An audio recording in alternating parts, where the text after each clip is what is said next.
Bhim army के मुखिया चंद्रशेखर हमारे संग मौजूद हैं। सर, इतने दौर की मुलाकातें रहीं अखिलेश जी के संग, कहाँ बात अटक गई कि नहीं हो पाया? देखिए, मैं समझता हूँ पिछले 1 महीना 10 दिन से लगातार बात चल रही थी और 6 महीने से हम लोग इस बात में खुद एक आश्वस्त थे कि इसको मिलकर करेंगे।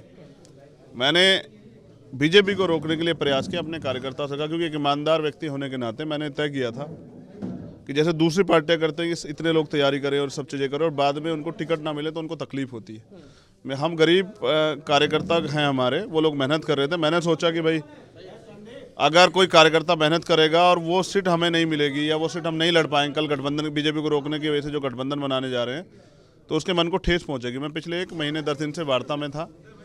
पिछले 2 दिन से मैं यहाँ हूँ। 3 बार हमने प्रयास किया, 2 बार हमारी बात हुई और मुझे लगता है कि अखिलेश जी को दलित समाज की उस गठबंधन में जरूरत नहीं है।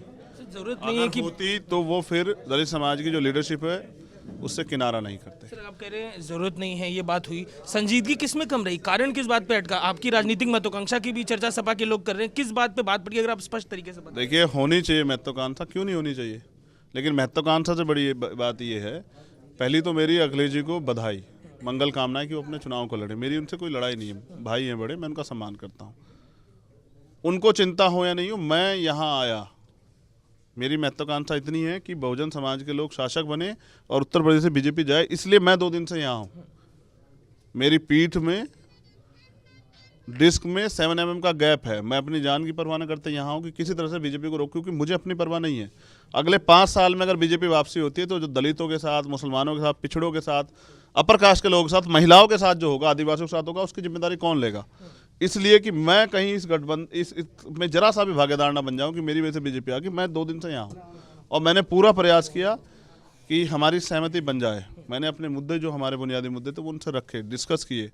मैंने ये भी कहा कि आपके यहाँ प्रमोशन के रिजर्वेशन का बिल फट जाता है, आपके यहाँ से डिमोशन होता है, दलित समाज के अधिकारी कर्मचारियों का इतना बड़ा नुकसान हुआ। मुझे लगा कि वो दूरदर्शी हो गए हैं, बदलाव हुआ है। काशीराम साहब ने भी उनके पिताजी को मुख्यमंत्री बनाया। जब हमारे नेता ने अपनी पद की परवाह न करते उनको मुख्यमंत्री बनाया, तो मैं उसी क्रम को आगे बढ़ाते हुए इसी वादे के साथ वहाँ गया कि अखिलेश जी मुख्यमंत्री बने।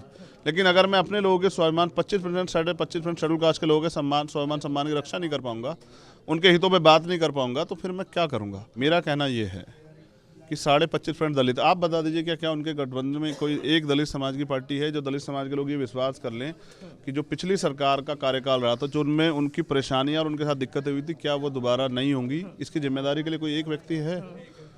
मैं इसी प्रयास के साथ गया था कि बहुजन समाज एकजुट हो जाए और मेरा पूरा प्रयास रहा। मैं 2 दिन से यहाँ हूँ, हमारी 2-2 बार की वार्ता हुई। लेकिन जब कहते ना, हमारे एक कहावत है कि अगर किसी को आपसे संबंध रखने ही नहीं है तो वो कोई भी बहाना बना ले। तो मैं 2 दिन से यहाँ इसलिए था कि ये बन जाए। मैं उनके घर गया, वो मेरे घर नहीं आए, क्योंकि मुझे परवाह है कि बीजेपी सत्ता में आए तो क्या नुकसान होगा। 69 शिक्षक भर्ती के आंदोलन में यहाँ लड़ रहा था। यहाँ जब किसानों के साथ हुई तो मैं अपनी जान को हथेली पर रख के मोटरसाइकिल 7 घंटे चला के वहाँ गया। जब यहाँ हाथरस की बेटी को जला जाता है, मैंने उनसे ये भी कहा ना कि देखो, अभी आपके पिछले कार्यकाल की वजह से आपके ऊपर लोग शंका की निगाह से देख रहे दलित समाज। वो चाहता है कि अगर हमारा व्यक्ति वहाँ होगा तो उनके हितों की बात हो पाएगी। पिछले 4 साल में 5 साल में कितने दलितों की हत्या, रेप हुई? क्या कोई गया उनके पास? तो मैं समझता हूँ मुझे अपने लोगों के हितों की सम्मान स्वाभिमान रक्षा करनी है और मैं चाहता हूँ, बड़ी मुश्किल से अपने लोगों की रीढ़ की हड्डी मजबूत की है। मैं उनका हाथ ऐसे नहीं चाहता, अब मैं उनका हाथ ऐसे चाहता हूँ।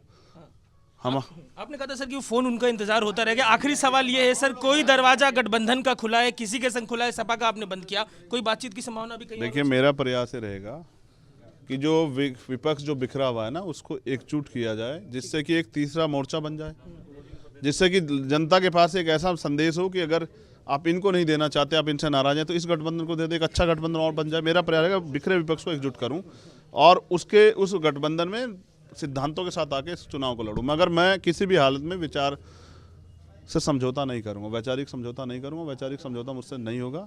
मैं बहुजन समाज की विचारधारा का अग्रणी हूं, उसको लेके चलूंगा। मान्यवर काशीराम साहब का जो दृढ़ सपना, उसको पूरा करके देंगे। चंद्रशेखर है, गठबंधन हुआ नहीं तो उससे जुड़ा हुआ क्या पूरा मामला है, उस पर अपना पक्ष रख रहे हैं। कैमरा पर्सन राजेश पांडे के संग अजय दुबे, यूपी न्यूज, लखनऊ।